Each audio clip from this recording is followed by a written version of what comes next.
Hello bachcho, let's read the question. So the question here is, in the circuit shown, the cell is ideal with EMF 15 volt.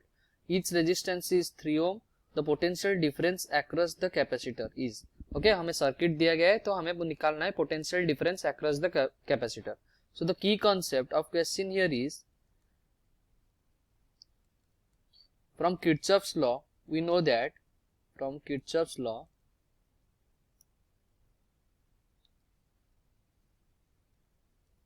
हमें क्या पता है कि ये अगर हमारा कोई ऐसा पॉइंट से करंट जा रहा है, इसका मतलब ये I1, ये मान लो ये I2 और ये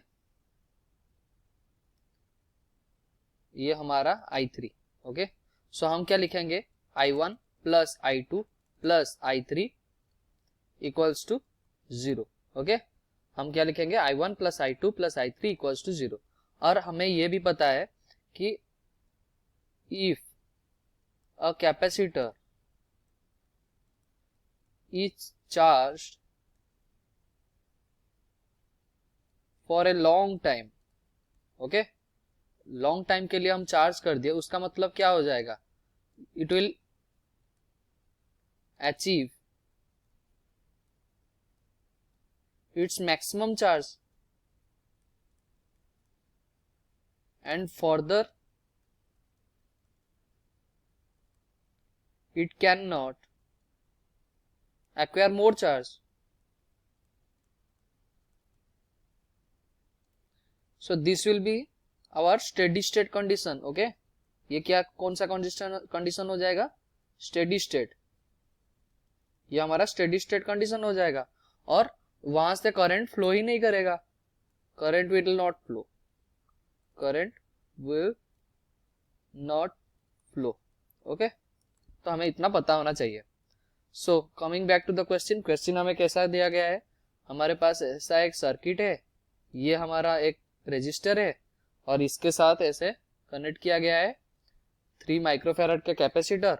ये 3 माइक्रोफैरड के कैपेसिटर, ये रेजिस्टेंस है 3 ओम का. ओके, और उसके साथ एक कैपेसिटर कनेक्टेड है और यहाँ एक मान लो कैपेसिटर है, रेजिस्टेंस है, यहाँ एक रेजिस्टेंस है और यहाँ एक रेजिस्टेंस है. ओके, और ये पूरा सेटअप कितने वोल्ट से, 15 वोल्ट बैटरी से कनेक्टेड है.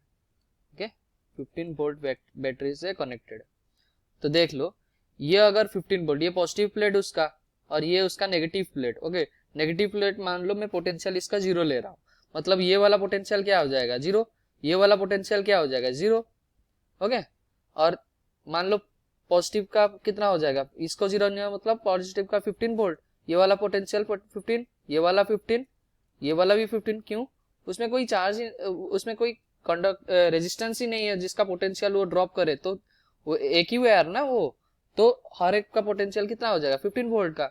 ओके, पर ये वाला देखो, ये वाला पोटेंशियल क्या हो जाएगा, कुछ ड्रॉप हुआ होगा. मैं मान लो x ले लेता हूं और इसको क्या लेता हूं, इसको मान लो y ले लेता हूं.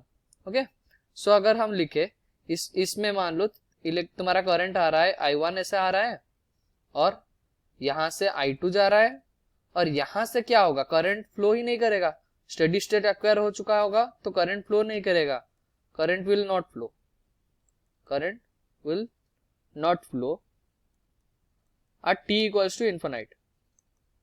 जब स्टेडी स्टेट अटेंड कर लिया, okay, current will not flow. So और इधर से मान लो I2 जा रहा है और इधर से फिर मान लो इसका ये I1 है, ये I2 है और ये I3 है. ओके, ये I2 प्लस I3 है, ये I4 मान लो. ओके, कुछ भी मान लेते थे. तो ये सब का क्या है, 3 ओम रेजिस्टेंस है. तो हम अगर निकाल ले x का पोटेंशियल, कैसे x का पोटेंशियल निकालना है हमें, तो हमें क्या पता है, I1 plus I3 equals to 0 होगा, क्योंकि यहाँ तो करंट पास नहीं कर रहा है, यहाँ से जाके यहाँ जा रहा है. ओके, करंट इसका दोनों का सम 0 होगा. तो इसका अगर हम पोटेंशियल से लिखे, मतलब पोटेंशियल पॉइंट से लिखे, तो क्या लिखेंगे, I1 को क्या लिखेंगे, x माइनस 15 अपॉन 3 मतलब v by R, x minus 15 upon 3 plus i3 को क्या लिखेंगे, x minus y upon 3, okay, equals to 0। इसको अगर सॉल्व करेंगे तो हमारा ये कितना आ जाएगा, 2x minus y equals to 15, okay.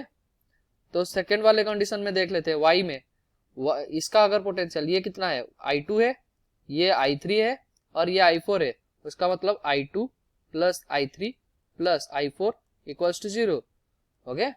तो i2 क्या लिखेंगे, y माइनस 15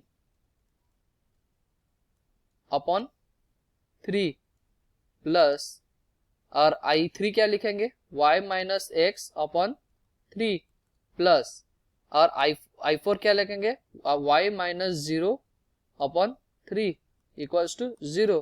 तो हमारा आ जाएगा, इसको अगर सॉल्व करेंगे हमारा आ जाएगा 3y minus x equals to 15। अगर इन दोनों इक्वेशन को सॉल्व कर दे, ये 2x minus Y equals to 15 और 3y minus x equals to 15, इसको अगर हम सॉल्व कर देंगे तो हमारा आ जाएगा x equals to 12 volt and y equals to 9 volt, okay. तो हमारा ये दोनों आ गया, x इक्वल्स टू 12 वोल्ट और y इक्वल्स टू 9 वोल्ट। पर हमें क्या पूछा है, पोटेंशियल अक्रॉस द कैपेसिटर पूछा है, मतलब ये वाला हमारा कैपेसिटर रहा, ये वाला हमारा कैपेसिटर है, इसका अक्रॉस पोटेंशियल मतलब ये जो रेजिस्टेंस है कोई काम का नहीं रहा, तो बस कैपेसिटर के अक्रॉस पोटेंशियल कितना है ये हम देख लेते हैं। मतलब ये वाला पोटेंशियल और ये वाला पोटेंशियल हमें पता होना चाहिए। तो ये वाला तो x हमें पता हो गया 12 वोल्ट, और ये कितना है 0, और 12 माइनस 0 उसका डिफरेंस कितना है 12 वोल्ट है। तो potential across the capacitor is 12 volt, okay. So our option C will be our answer. Hope you understand well. Best of luck. Thank you.